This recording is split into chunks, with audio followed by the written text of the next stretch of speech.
मरीजों की संख्या 2500 के पार। 4 रोगियों पर किया गया प्लाज्मा थेरेपी परीक्षण। दिल्ली में कोरोना वायरस के मामले शुक्रवार को 2500 के पार चले गए, जबकि मुख्यमंत्री अरविंद केजरीवाल ने कहा कि कोविड-19 के 4 रोगियों पर किए गए प्लाज्मा थेरेपी परीक्षण के प्रारंभिक नतीजे काफी उत्साहजनक हैं, जिससे कोरोना वायरस के कारण गंभीर रूप से बीमार लोगों के इलाज के लिए उम्मीद की किरण नजर आई है। स्वास्थ्य बुलेटिन के अनुसार राष्ट्रीय राजधानी में 136 नए मामले सामने आए, जिसके साथ ही इस महामारी के मामले 2514 हो गए। इस बीमारी के 3 मरीजों की मौत भी हो गई, जिसके साथ ही यहाँ इस बीमारी से जान गंवाने वालों की संख्या बढ़कर 53 हो गई। नए मामलों में दिल्ली पुलिस का एक सहायक उप निरीक्षक भी है, जो अपराध शाखा में तैनात है। अब तक 21 पुलिस कर्मियों में कोरोना वायरस की संक्रमण की पुष्टि हुई है। स्वास्थ्य के अनुसार यहाँ 49 मरीज स्वस्थ हुए हैं, जिसके साथ ही राष्ट्रीय राजधानी में अब तक कोरोना वायरस के 857 मरीज स्वस्थ हो गए हैं। उनमें 802 लोग 18 अप्रैल के बाद स्वस्थ हुए हैं। एक संबंधित सकारात्मक घटनाक्रम में केजरीवाल ने एक ऑनलाइन संवाददाता सम्मेलन में 4 मरीजों पर प्लाज्मा थेरेपी को उत्साहवर्धक करार देते हुए कहा कि अगले 2 से 3 दिनों में प्लाज्मा थेरेपी की और अधिक नैदानिक परीक्षण किए जाएंगे और उनकी सरकार दिल्ली में कोविड-19 संक्रमण के सभी गंभीर रोगियों पर इस थेरेपी का इस्तेमाल करने के लिए केंद्र की मंजूरी देगी। उन्होंने कहा, हमने 10 दिन पहले लोकनायक जयप्रकाश नारायण अस्पताल में भर्ती कोविड-19 के 4 गंभीर मरीजों पर प्लाज्मा थेरेपी के नैदानिक परीक्षण के लिए केंद्र सरकार से मंजूरी ली थी। उन्होंने कहा,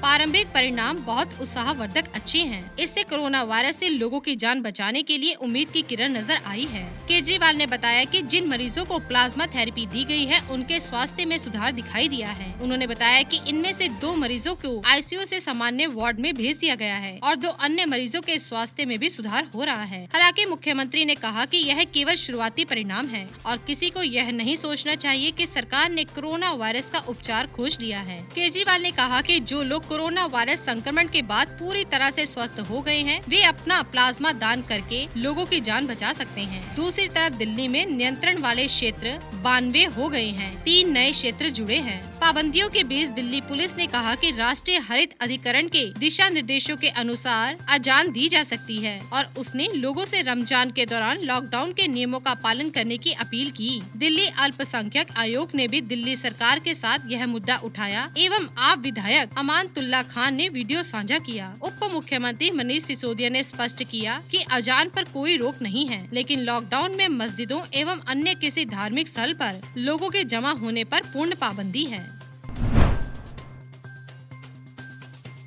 पीएम मोदी की बैठक से पहले ही कांग्रेस शासित राज्यों के सीएम ने दिखाए अपने तेवर। कोरोना संक्रमण से बचने के लिए सरकार ने देश भर में 3 मई तक लॉकडाउन लागू कर रखा है। प्रधानमंत्री नरेंद्र मोदी कोरोना वायरस के प्रकोप को लॉकडाउन की स्थिति पर 27 अप्रैल को सुबह देश के सभी मुख्यमंत्रियों के साथ वीडियो कॉन्फ्रेंसिंग के जरिए संवाद करेंगे। हालांकि पीएम मोदी की बैठक से पहले ही राजनीतिक उठापटक भी शुरू हो गयी। कांग्रेस शासित राज्यों के मुख्यमंत्रियों ने गुरुवार को CWC की मीटिंग में केंद्र के खिलाफ अपने तेवर दिखा दिए हैं। कांग्रेस अध्यक्ष सोनिया गांधी के नेतृत्व में CWC की हुई बैठक में पंजाब, छत्तीसगढ़, राजस्थान और पुडुचेरी के मुख्यमंत्रियों ने केंद्र से वित्तीय पैकेज की मांग करते हुए कहा कि अगर मोदी सरकार राज्यों का सहयोग नहीं करती है तो कोरोना वायरस के खिलाफ लड़ाई कमजोर हो जाएगी। संयुक्त रूप से वित्तीय सहायता न देने का आरोप लगाते हुए मोदी सरकार पर कांग्रेस मुख्यमंत्रियों ने हमला बोला। राजस्थान के मुख्यमंत्री अशोक गहलोत ने कहा कि अगर केंद्र सरकार राज्यों की वित्तीय मदद करने के लिए आगे नहीं आएगी तो लॉकडाउन के बाद राज्यों में हालात किसी तरह सामान्य हो पाएंगे।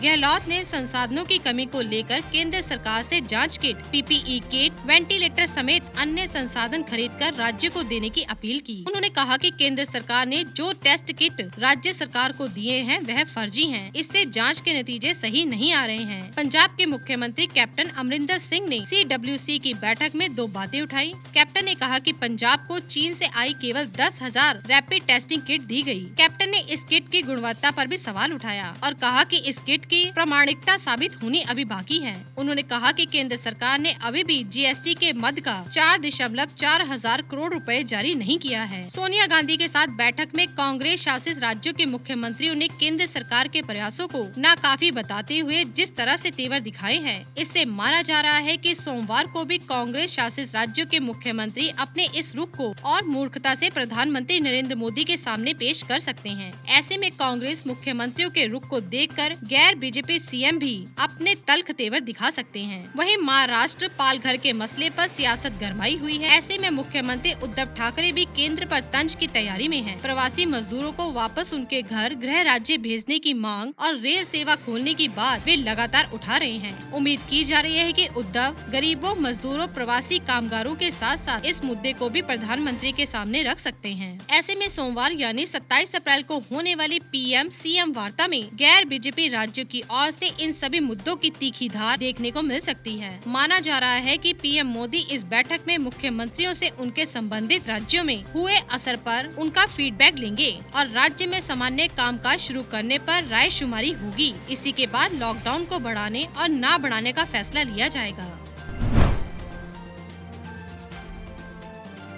दूसरे राज्यों में फंसे 1.11 लाख मजदूरों के खातों में भेजे गए 1000 रुपए। झारखंड के मुख्यमंत्री हेमंत सोरेन ने शुक्रवार को कहा कि कोरोना संक्रमण की वजह से देश के विभिन्न राज्यों में झारखंड के मजदूर बड़ी संख्या में फंसे हैं। उन्होंने कहा कि राज्य सरकार देश के विभिन्न राज्यों के सरकार के अधिकारियों के साथ समन्वय स्थापित कर प्रवासी मजदूरों के लिए सुविधा उपलब्ध कराने में जुटी है। सोरेन यहाँ प्रवासी मजदूरों को मुख्यमंत्री विशेष सहायता योजना मोबाइल ऐप के जरिए 1000 की सहायता राशि उपलब्ध कराए जाने का शुभारंभ करते हुए कहा कि राज्य के बाहर फंसे मजदूरों को हर संभव सहायता प्रदान की जाएगी। उन्होंने कहा कि पहले दिन 1,11,568 मजदूरों को डीबीटी के माध्यम से सीधे उनके बैंक खाते में 1000 की सहायता राशि भेजी गई है। आर्थिक रूप से उन्हें मदद पहुंचाना सरकार का लक्ष्य है। मुख्यमंत्री ने कहा राज्य के 2,47,025 प्रवासी मजदूरों ने मुख्यमंत्री विशेष सहायता मोबाइल ऐप के जरिए आर्थिक मदद के लिए निबंधन कराया है। झारखंड के विभिन्न जिलों ने अब तक 2,10,464 मजदूरों के निबंधन को सत्यापित किया है। जल्द ही सभी सत्यापित किए गए लाभुकों को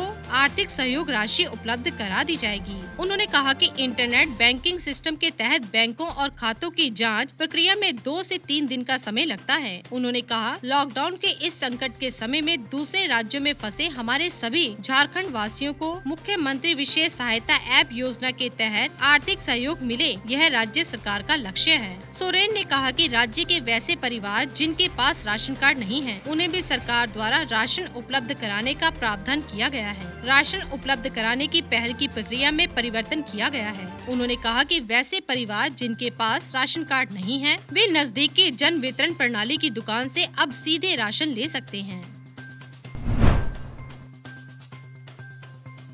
केंद्र से 1 रुपए भेजो तो गांव तक 15 पैसे ही पहुंचते हैं। पीएम मोदी ने सरपंचों संग चर्चा में राजीव गांधी के बयान का जिक्र कर कही ये बात। प्रधानमंत्री नरेंद्र मोदी ने ग्राम पंचायत के सदस्यों को वीडियो कॉन्फ्रेंसिंग के जरिए संबोधित किया। इस अवसर पर पीएम मोदी ने ई ग्राम स्वराज पोर्टल और मोबाइल ऐप का शुभारंभ भी किया है। संबोधन के दौरान पीएम नरेंद्र मोदी ने पूर्व प्रधानमंत्री राजीव गांधी के एक बयान का जिक्र भी किया। पीएम नरेंद्र मोदी ने सरपंचों और प्रधानों से केंद्र सरकार की योजनाओं के बारे में पूछा, जिसमें जिक्र करते हुए पीएम मोदी ने सरपंचों से सवाल करते हुए पूछा, पहले लोग कहते थे कि केंद्र से 1 रुपया चलता है तो केवल 15 पैसे ही पहुंचता है। आज 1 रुपए निकलता है तो 100 के 100 लाभार्थियों के खाते में जमा होता है। पीएम नरेंद्र मोदी ने यूपी के सरपंच से पूछा कि क्या अब गाँव में लोगों के पास पूरा पैसा पहुँचता है, जिसके बाद सरपंच ने जवाब दिया कि क्षेत्र के लोग काफी संतुष्ट हैं। बता दें कि देश के पूर्व प्रधानमंत्री राजीव गांधी ने अपने एक भाषण में कहा था कि अगर दिल्ली से 1 रुपया चलता है तो गरीब के पास सिर्फ 15 पैसे पहुंचते हैं। राजीव गांधी के इस भाषण का इस्तेमाल कर बीजेपी के कई नेता पहले भी तंज कर चुके हैं। पीएम मोदी ने कहा, भारत में यह विचार सदियों से रहा है, लेकिन बदली परिस्थितियों ने हमें फिर से याद दिलाया है कि हमें आत्मनिर्भर बनना ही होगा। कोरोना संकट ने अपना सबसे बड़ा संदेश, सबसे बड़ा सबक हमें दिया है कि अब हमें आत्मनिर्भर बनना ही पड़ेगा। पीएम मोदी ने कहा, हमारे यहाँ शास्त्रों में कहा गया है कि बड़ी से बड़ी शक्ति का केंद्र एकजुटता में ही है, इसलिए आज की परिस्थितियों में देश को आगे ले जाने की शुरुआत, देश को आत्मनिर्भर बनाने की शुरुआत गाँव की सामूहिक शक्ति से ही है। आप सभी की एकजुटता से ये संभव होगा। पीएम मोदी ने कहा कि हमें हर प्रकार की गलतफहमी से लोगों को बाहर निकालना है। हर परिवार तक सही जानकारी, चाहे वो बचाव को लेकर हो या फिर इसके इलाज के लिए, ये जानकारी पहुंचानी ही चाहिए। इसके लिए आप छोटी छोटी टोलियां बनाकर जागरूकता के अभियान को तेज कर सकते हैं। पीएम मोदी ने कहा कि हमें यह ध्यान रखना है कि शारीरिक दूरी, गांव-गांव, गली-गली 2 गज की दूरी, मुंह को फेस कवर या मास्क से ढकना और अपने हाथों की बार-बार साफ सफाई ही आने वाले दिनों में भी हमारे लिए इस बीमारी से बचाव की सबसे बड़ी दवा है।